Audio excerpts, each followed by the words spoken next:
Pregnancy confirm होते ही आपके vagina से जो डिस्चार्ज है वो थोड़ा सा बढ़ जाता है, बट आप घबराने लगते हैं और आपको टेंशन हो जाती है कि ये जो डिस्चार्ज है वो नॉर्मल है या फिर इन्फेक्शन तो नहीं है। हेलो एवरीवन, मैं हूं doctor Shivani, your Ayurvedic gynaecologist, और आज इस वीडियो में हम इसी बारे में बात करने वाले हैं कि प्रेगनेंसी के दौरान व्हाइट डिस्चार्ज कब नॉर्मल है, कब एबनॉर्मल होता है, आपको इसको कैसे डिफरेंशिएट करना है कि कहीं ये इन्फेक्शन तो नहीं है, और अगर इन्फेक्शन हो गया है तो उसके क्या क्या कॉम्प्लिकेशन हो सकते हैं प्रेगनेंसी में, और साथ में मैं आपको बताऊंगी आयुर्वेदिक टिप्स के बारे में जिससे आप इस व्हाइट डिस्चार्ज को मैनेज कर सकते हैं। सबसे पहले हम बात करते हैं कि प्रेगनेंसी में व्हाइट डिस्चार्ज बढ़ क्यों जाता है। तो देखिए, प्रेगनेंसी के दौरान आपकी बॉडी में बहुत सारे चेंजेस हो रहे होते हैं। सबसे पहले आपकी बॉडी में हार्मोन्स बढ़ रहे होते हैं, एस्ट्रोजन और प्रोजेस्टेरोन दोनों बढ़े हुए होते हैं। सेकंड, आपके पेल्विक एरिया में ब्लड फ्लो इंक्रीज हो जाता है। थर्ड, जो वेजाइना और सर्विक्स एरिया है वो बहुत ज्यादा सॉफ्ट हो जाता है और वहां से जो सिक्रीशन है वो बढ़ने लगते हैं ताकि कोई भी इंफेक्शन यूट्रस तक ना जाए और आपका बेबी सेफ रहे। तो इसीलिए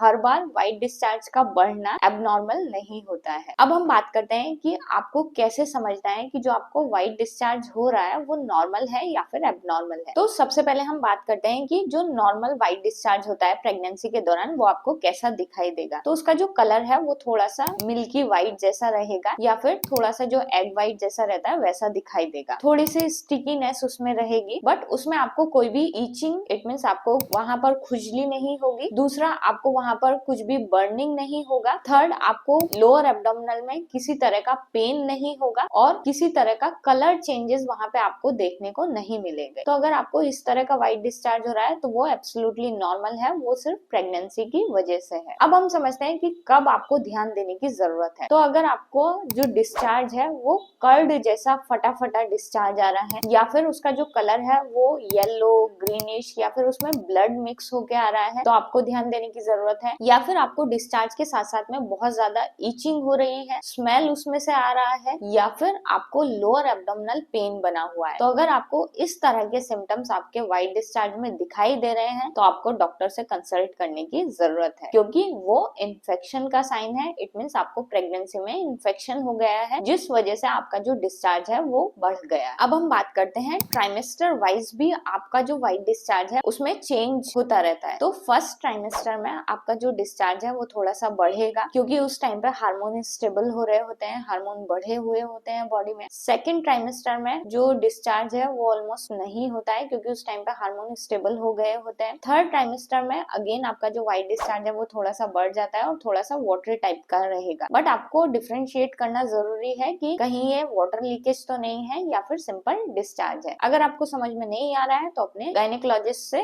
जाके दिखाएं। अब हम बात करते हैं कि व्हाइट डिस्चार्ज इन्फेक्शन वाले होने से आपको क्या कॉम्प्लिकेशन हो सकते हैं। तो अगर इन्फेक्शियस डिस्चार्ज आपको हो रहा है तो उसकी वजह से जो आपके अंदर की मेम्ब्रेन होती है वो रप्चर होने के चांसेस रहते हैं। इट मींस टाइम से पहले ही जो आपका वाटर लीकेज है वो स्टार्ट हो सकता है, प्री टर्म लेबर हो सकता है आपको। तो इसीलिए अगर आपको इन्फेक्शन डिस्चार्ज हो रहा है, इट मींस आपको उसमें ईचिंग हो रही है, स्मेल आ रहा है, या फिर जो कलर है वो चेंज हो गया है, तो आपको डॉक्टर से कंसल्ट करना है। अब हम बात करते हैं कि आप कैसे इस इन्फेक्शियस डिस्चार्ज को प्रिवेंट कर सकते हैं। तो सबसे पहले जब भी आप वॉशरूम जाते हैं तो आपको नीचे के एरिया को क्लीन करना है सिंपल वाटर से, कोई भी केमिकल्स नहीं यूज करना है, और क्लीन करने के बाद में उस एरिया को ड्राई रखना है, क्योंकि अगर वो एरिया वेट रहता है तो वहां पे इन्फेक्शन होने के चांसेस ज्यादा रहते हैं। सेकंड, आपको कॉटन अंडरवियर यूज करना है, कोई भी सिंथेटिक अंडरवियर यूज नहीं करना है, नहीं तो अगेन उससे इन्फेक्शन होने के चांसेस रहते हैं। पब्लिक वॉशरूम यूज करने से बचें, क्योंकि उनसे अगेन इन्फेक्शन बहुत जल्दी हो जाता है। अब हम बात करते हैं आयुर्वेदिक टिप्स के बारे में कि अगर आपका डिस्चार्ज थोड़ा सा बढ़ रहा है, उसमें ईचिंग हो रही है या उसमें कुछ स्मेल आ रहा है, तो आप क्या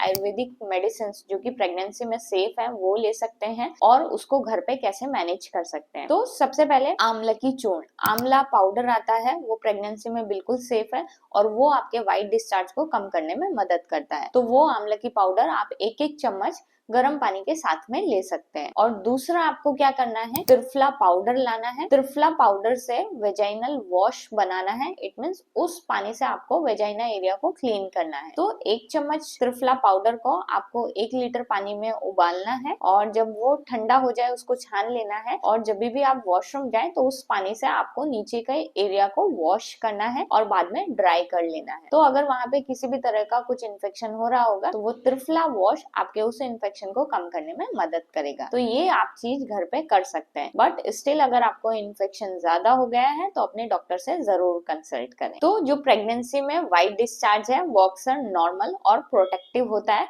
बट अगर आपकी बॉडी कुछ सिग्नल्स दे रही है तो आपको उसको जरूर समझना है और आपको अपने डॉक्टर से जरूर कंसल्ट करना है। मिलते हैं नेक्स्ट वीडियो में, तब तक के लिए बाय बाय, टेक केयर। अपनी हेल्थ का ध्यान रखें और अपने आसपास वालों के। और अगर आपको कुछ भी डाउट है तो आप कमेंट में लिखकर पूछ सकते हैं।